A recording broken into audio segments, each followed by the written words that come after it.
নমস্কার, আমার আসাম ব্লগে আপনাদের সবাইকে অনেক অনেক স্বাগত। সকালে জল খাবার একজন খেয়ে চলে গেছে, উমারটা দিয়ে দিচ্ছে, ও খাচ্ছে। খেয়ে দিয়ে ও বেরিয়ে পড়বে, নিজেরটাকে রেডি করে নিয়েছে। বাইরের ওয়েদারটা আজকে এরকম থাকলে ভালো, আমাকে বেরোতে হবে। যদি রোদ উঠে যায় তাহলে তো আর হয়ে গেছে। এই রোদের মধ্যে দুপুরবেলার দিকে বেরোনো খুবই কষ্টকর। আর যেহেতু মাথা ব্যথার প্রবলেম আছে, বেশি রোদে বেরোলে পরে যদি সানগ্লাস লাগলাম তো ঠিক আছে, আর না হলে মাথার যন্ত্রণা উঠলে পাগলের মতো হয়ে যায়। সবাই খেয়ে দিয়ে বেরিয়ে গেছে, তাড়াতাড়ি করে রান্নাঘরের দিকে চলে আসলাম আজকে।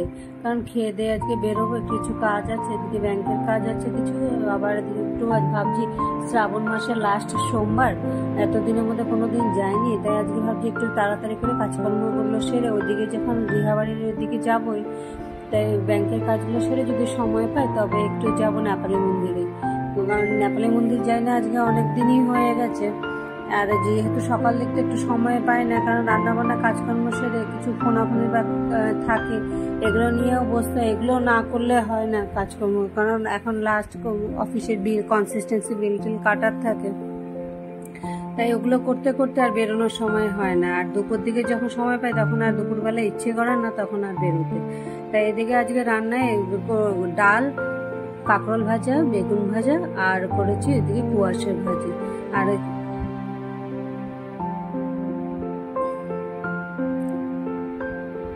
পরেটো সমস্ত সেরে আমার নিজের জন্য কিছু করিনি, কালকে ডাল ছিল ওই দিয়ে এসে হয়তো পাঁপড় টাপড় একটা ভেজে নেবো। বাঁধাকপি ছিল আগের দিন। চলুন বেরিয়ে পড়ি এবার। এখন মোটামুটি 11:30টার মতো বাজে, তাই যে কোনো কাজে গেলে আর ব্যাংকের কাজে সব টোকেন নাও, নাম্বার নাও, দাঁড়িয়ে থাকো, প্রচুর সময় লেগেছে।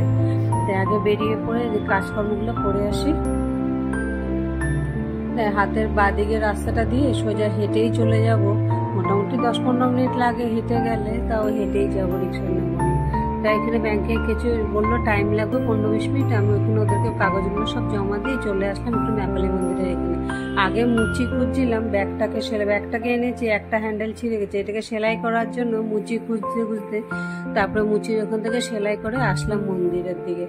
তাই যে সোমবার আছে ভিতরে আগে ঢুকে আগে জলটা, এখন যেহেতু শ্রাবণ মাস চলছে, যেদিকে শিব পার্বতী রাখা আছে ওদিকে চারোদিকে মানে ফুল দিয়ে সমস্তভাবে সাজিয়েছে, আর ওই পাশটাতে লোকের ভিড় বেশি।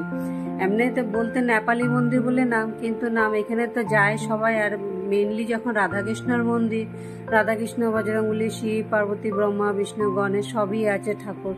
আর এমন জায়গায় যেতে আসতেই এখানটার মধ্যে চোখটা পড়ে। আর এত সুন্দরভাবে মেনটেনেন্স, সাজানো গোছানো থাকে সবসময়, ভিতরটাও খুব পরিষ্কার। যাই হোক, পূজা টুজা দিয়ে এবার বেরিয়ে আসলাম। বেরিয়ে এখন যাব ঘরে গিয়ে আবার তো জানে খাওয়া দাওয়া সেরে টিউশন বেরোনোর আছে। আজকের মতো ব্লগটা এখানেই শেষ করছি।